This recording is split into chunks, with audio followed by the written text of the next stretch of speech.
Hello guys, welcome to the Elias. मेरा नाम रोहित है और आज की वीडियो में हम क्या पढ़ने वाले हैं। आज की वीडियो में हम पढ़ेंगे कि जो हमारे मेटल्स हैं वो जब ऑक्सीजन के साथ रिएक्ट करते हैं तो क्या होता है। तो ये सारी चीजें केमिकल प्रॉपर्टीज का पार्ट है। इससे प्रीवियस वीडियो में मैंने क्या पढ़ा था, मेटल नॉन मेटल की physical property. Metal and non metal की क्या पढ़ा था हमने, फिजिकल प्रॉपर्टी, जो प्रीवियस वीडियो थी। सीक्वेंस में देखते जा रहे हो ना सब कुछ। तो सारी हमने फिजिकल प्रॉपर्टीज पढ़ ली थी। अब हमारी जो वीडियो शुरू हो रही है उसमें हम क्या पढ़ रहे हैं, केमिकल प्रॉपर्टी। तो ये मेटल जब ऑक्सीजन के साथ रिएक्ट करता है क्या है, एक तरह से केमिकल प्रॉपर्टी है। तो अब हम केमिकल प्रॉपर्टीज पढ़ रहे हैं। तो इस वीडियो में हम जब मेटल ऑक्सीजन के साथ रिएक्ट करता है तो क्या होता है वो पढ़ेंगे। नेक्स्ट वीडियो में हम पढ़ेंगे कि अगर मेटल वाटर के साथ यानी पानी के साथ रिएक्ट करता है तो क्या करेंगे। ये सब किस चीज के पार्ट है, केमिकल प्रॉपर्टीज के। ठीक है, यहाँ तक बात समझ में आ गई। तो अब आज के टॉपिक पे आते हैं सीधे कि reaction of metals with oxygen. तो इसकी जनरलाइज स्टेटमेंट ये होगी कि जब आपका मेटल, कोई भी मेटल, ये आपका मेटल है, जब ऑक्सीजन के साथ रिएक्ट करता है तो क्या होता है, तो बनता है आपका मेटल ऑक्साइड। सिंपल सी बात है, बस बस इतनी सी बात थी। ये है आपकी जनरल इक्वेशन। ये जब मेटल ऑक्सीजन के साथ रिएक्ट किया, मेटल ऑक्सीजन के साथ रिएक्ट किया तो क्या बना, मेटल ऑक्साइड। ठीक है, तो अब इसको हम देख लेते हैं इक्वेशंस वगैरह में। तो पहला एग्जांपल देख लेते हैं, जैसे फॉर एग्जांपल एल्यूमिनियम। एल्यूमिनियम एक तरह का मेटल है। तो एल्यूमिनियम जब ऑक्सीजन के साथ रिएक्ट करता है तो क्या होता है, देख लेते हैं हम। तो ऑक्सीजन के साथ रिएक्ट करना मतलब हीट होना। भाई ऑक्सीजन की प्रेजेंस में ही कंबशन होता है ना। ठीक है, हीट मतलब जलना, गर्म करना, ये हीट का साइन होता है, ऐसे ट्रायंगल। तो जो हम एग्जांपल देख रहे हैं वो हम देख रहे हैं, अगर मेटल हम एल्यूमिनियम ले तो एल्यूमिनियम जब ऑक्सीजन के साथ रिएक्ट करता है तो क्या बनता है, मेटल ऑक्साइड। यानी कि मेटल क्या है यहाँ पर, एल्यूमिनियम। तो एल्यूमिनियम ऑक्साइड। अब इसको बैलेंस कर लो। यहाँ एल्यूमिनियम के, यहाँ ऑक्सीजन के 2 हैं, यहाँ 3 हैं। तो ये आप एक काम करो, यहाँ 3 कर दो तो ये 6 हो जाएंगे। ये बैलेंस कर लो आप, ये 2 3 6 और ये आप 4 हो जाएंगे तो 4। एनीवेज ये तो इक्वेशन आपको याद होनी चाहिए। तो सिर्फ मैंने बैलेंस किया, उसमें कंफ्यूज मत होना। द मेन मुद्दा जो इस टॉपिक में वो यह है कि जब मेटल ऑक्सीजन के साथ रिएक्ट करता है, जब कोई भी मेटल ऑक्सीजन के साथ रिएक्ट करता है तो क्या बनता है, मेटल ऑक्साइड। तो उसका हमने एग्जाम्पल देख लिया। ये एल्यूमिनियम एक मेटल है, मेटल ही है ना, ये क्या है, मेटल है एल्यूमिनियम। और ये ऑक्सीजन के साथ रिएक्ट किया तो आपका क्या बना, ये एल्यूमिनियम ऑक्साइड यानी कि मेटल ऑक्साइड। क्या बना ये, एल्यूमिनियम ऑक्साइड। अच्छा, इस इक्वेशन को और पूरा लिखना है तो ये देख लो, एल्यूमिनियम सॉलिड है, ऑक्सीजन आपका गैसियस होता है, और ये मैंने आपको बताया ये हीट का साइन होता है, ये वाला, ये ऐसे ट्रायंगल। ऑक्सीजन की प्रेजेंस में या ऑक्सीजन के साथ रिएक्ट करना मतलब हीट होना। ठीक, तो हीट हो रहा है तो क्या बनेगा, एल्यूमिनियम ऑक्साइड, जो कि एक सॉलिड ही होगा। तो ये आपका हमने एग्जांपल देख लिया। तो ये समझे, एल्यूमिनियम जब ऑक्सीजन की प्रेजेंस में हीट हुआ या फिर ऑक्सीजन के साथ रिएक्ट हुआ, ऐसे हम बोल सकते हैं। तो क्या बना, एल्यूमिनियम ऑक्साइड, जो कि आपकी जनरल इक्वेशन जो है, metal plus oxygen gives metal oxide, वही हो रहा है। ठीक है, अब दूसरा एग्जांपल देखते हैं। दूसरा एग्जांपल, पहले अपनी जनरल इक्वेशन लिख लेते हैं। जनरल इक्वेशन क्या है कि जब भी मेटल ऑक्सीजन के साथ रिएक्ट करता है तो क्या बनता है, मेटल ऑक्साइड। कोई दिक्कत नहीं, कोई दिक्कत नहीं होनी चाहिए। अब हम दूसरा एग्जांपल देख रहे हैं। दूसरा एग्जांपल में क्या होगा, अगर मान लो कॉपर, ये रहा आपका कॉपर। कॉपर को मैंने जब हीट किया, जब भी मैं ये बोलता हूँ हीट क्या, यानी कि ऑक्सीजन के साथ रिएक्ट हो रहा है, ऐसे समझा करो आसान भाषा में। तो कॉपर को जब मैंने ऑक्सीजन के साथ रिएक्ट किया, ऐसे बोल लूँ या फिर मैं ये बोलूँ, when copper is heated in the air. तो एक ही बात है। तो जब कॉपर को ऑक्सीजन के साथ रिएक्ट किया या फिर एयर में उसको हीट किया, ये हीट का साइन होता है। तो आपका क्या बनना चाहिए, मेटल ऑक्साइड। यानी कि मेटल क्या है, कॉपर, तो कॉपर ऑक्साइड। तो ये बन गया कॉपर ऑक्साइड। अब इसको बैलेंस कर लो, ऑक्सीजन के यहाँ 2 हैं तो यहाँ 2 लगा दिए, यहाँ 2 हो गए तो यहाँ भी 2 लगाने पड़ेंगे। ये बन गई आपकी। ये सारी इक्वेशंस आपको याद होनी चाहिए। पता है क्यों याद होनी चाहिए, अगर मान लो पेपर में, बोर्ड एग्जाम में अगर आपको ऐसा आ गया कि भाई explain the reaction of metal with oxygen, तो जब आप मेटल विद ऑक्सीजन के ऐसे एग्जाम्पल्स लिखोगे तो चेकर की औकात होगी कि आपके मार्क्स काट ले, ऐसे इक्वेशन वगैरह पूरी लिख के आप एक्सप्लेन करोगे तो बस ये बन गया आपका एग्जाम्पल नंबर 2। यहाँ पर भी मेटल जब ऑक्सीजन के साथ रिएक्ट हुआ, हम ऐसे बोल लें या फिर हम ऐसे बोल लें तो कंफ्यूज मत होना कि व्हेन कॉपर इज हीटेड। तो मैं लिख भी देता हूँ, इसमें बच्चे कई बार कंफ्यूज जाते हैं कि when copper is heated in air, ये जो इक्वेशन है इसको मैं वर्ड्स में लिख रहा हूँ। When copper is heated in air it combines with oxygen, it combines with oxygen to form, क्या बना है, copper oxide, to form copper oxide, to form copper oxide. अच्छा एक और चीज, ये जो कॉपर ऑक्साइड है, ये जो कॉपर ऑक्साइड है, कौन सी वाली कॉपर ऑक्साइड है, ये है, ये नाम होता है ना अलग अलग, ऐसे टू कॉपर ऑक्साइड, ये टू, ये होता है ना फर्स्ट, ऐसे सेकंड रोमन, तो ये टू है, तो कॉपर ऑक्साइड। ठीक है, ये चला है आपका, तो ये वाला एग्जांपल आपको याद रहेगा। तो ठीक है, तो यहाँ पर हमने देखा कि जब मेटल ऑक्सीजन के साथ रिएक्ट करता है तो मेटल ऑक्साइड बनता है, और इसके हमने दो एग्जांपल भी देख लिए कि कॉपर जब ऑक्सीजन के साथ रिएक्ट हुआ तो कॉपर ऑक्साइड बना, और प्रीवियसली हमने देख लिया जब एल्यूमिनियम ऑक्सीजन के साथ रिएक्ट हुआ या हीट हुआ in the presence of oxygen तो एल्यूमिनियम ऑक्साइड बना। अब देखो इस टॉपिक में कुछ और चीजें हैं, कुछ छोटी मोटी चीजें और हैं, वो भी हम देख लेते हैं, तो ये जो मेटल ऑक्साइड बनता है, जब हम मेटल और ऑक्सीजन को रिएक्ट कराते हैं तो जो मेटल ऑक्साइड बनता है ना, ये जनरली बेसिक होता है नेचर में। हमने एसिड बेस चैप्टर में ये वैसे पढ़ चुका है, पर देखो इसलिए मैं कहता हूँ सारी चीजें पढ़ो, साइंस में क्या होता है कहीं ना कहीं चीजें आपकी कनेक्ट हो जाती है। तो हमने एसिड बेसिस चैप्टर में पढ़ा था कि मेटल ऑक्साइड जो होते हैं वो नेचर में कैसे होते हैं, बेसिक होते हैं। ठीक है, लेकिन जरूरी नहीं कि सारे मेटल ऑक्साइड बेसिक होंगे नेचर में, जनरली मतलब ज्यादातर तो बेसिक ही होते हैं मेटल ऑक्साइड नेचर में, लेकिन कुछ कुछ जो होते हैं मेटल ऑक्साइड वो दोनों प्रॉपर्टी शो करते हैं, बेसिक वाली भी और एसिडिक वाली भी। तो इस तरीके के जो मेटल ऑक्साइड होते हैं जो दोनों प्रॉपर्टी शो कर रहे हैं कि बेसिक भी हैं और एसिडिक भी हैं, तो उनको हम उसके लिए हमने एक टर्म दिया है, उनको हम बोलते हैं एम्फोटेरिक ऑक्साइड, एम्फोटेरिक ऑक्साइड। तो मैं आज एक और इंटरेस्टिंग चीज बताता हूँ, एक और इंटरेस्टिंग चीज, ये जो वर्ड है ना एम्फ, ये जब भी किसी चीज के पीछे लग जाता है यानी कि प्रीफिक्स में लग जाता है, ये एक्स्ट्रा इन्फॉर्मेशन दे रहा हूँ, अभी हम आते हैं इस पे मेटल ऑक्साइड पे। ये जब भी वर्ड एम्फ किसी शब्द के प्रीफिक्स में यानी पहले लग जाता है, जैसे यहाँ लग गया एम्फोटोरिक, तो ये एम्फ का मतलब होता है दोनों, कोई भी चीज मतलब जो दोनों नेचर दिखा रही हो। जैसे यहाँ पर ये एम्फोटेरिक ऑक्साइड हम किसको बोल रहे हैं, जो बोथ नेचर दिखा रही हो, बोथ नेचर ऑफ एसिडिक और बेसिक, तो उसके पीछे हमने उसको हम क्या बोल दिया, एम्फोटेरिक ऑक्साइड। तो ये एम्फ वर्ड ज्यादातर उन चीजों के पीछे लगता है जो दोनों किसी भी दो टाइप की कैरेक्टरिस्टिक शो कर रहे होते हैं। जैसे एक टर्म हम बायो में भी पढ़ते हैं, एम्फीबियन।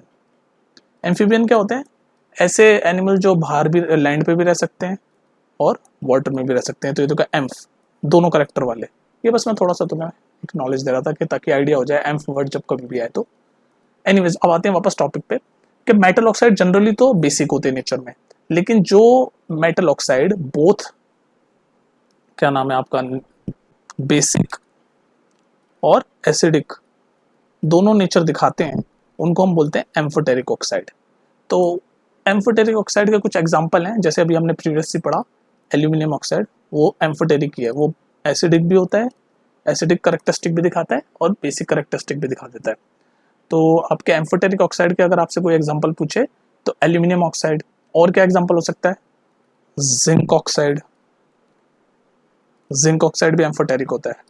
ठीक है, ये चीज समझ गए कि एम्फोटेरिक ऑक्साइड वो होते हैं कि ऐसे मेटल ऑक्साइड जो बोथ बेसिक और एसिडिक बिहेवियर शो करते हैं, और उसके एग्जांपल हमने देख लिए, एल्यूमिनियम ऑक्साइड ये एक तरह का एम्फोटेरिक ऑक्साइड है, और जिंक ऑक्साइड भी एक तरह का आपका एम्फोटेरिक ऑक्साइड है। अब देखो, अब वापस से वही एसिड बेसिस का एक कॉन्सेप्ट आने वाला है। हमने एसिड और बेसिस चैप्टर में क्या पढ़ा था, हमने एसिड बेसिस चैप्टर में ये पढ़ा था कि जब एसिड और बेस आपस में रिएक्ट करते हैं तो क्या बनता है, salt plus water. Acid basis chapter में हमने ये पढ़ा था ना। तो अभी हमने देखा कि एल्यूमिनियम ऑक्साइड एक तरीके का एम्फोटेरिक ऑक्साइड है, मतलब वो एसिडिक और बेसिक बिहेवियर दोनों दिखाता है। तो अगर मैं एल्यूमिनियम ऑक्साइड लूँ, ये ले लिया मैंने एल्यूमिनियम ऑक्साइड, गौर से सुनते जाओ कंफ्यूज मत हो, एल्यूमिनियम ऑक्साइड ले लिया, तो मान लो यहाँ पर मैं इसको एज अ बेस देख रहा हूँ। एल्यूमिनियम ऑक्साइड के दो बनेंगे, एक बार जब बेसिक की तरह बिहेव करेगा वो, एक बार जब एसिडिक की तरह। तो मान लो यहाँ पर मैं एल्यूमिनियम ऑक्साइड लिया और यहाँ पर वो बेसिक नेचर दिखा रहा है अपना, एम्फोटेरिक है तो बेसिक और एसिडिक दोनों दिखाएगा, और उसको मैंने मान लो HCl जो कि एक एसिड है, हाइड्रोक्लोरिक एसिड, उसके साथ रिएक्ट किया, तो ये वाली इक्वेशन है ना, एसिड, ये रहा एसिड हाइड्रोक्लोरिक और ये रहा बेस, एसिड प्लस बेस, तो आपका क्या बनेगा, सॉल्ट प्लस वाटर। तो सॉल्ट यानी कि ये सॉल्ट बन जाएगा, कैसे बनेगा salt, AlCl3 aluminium chloride plus water.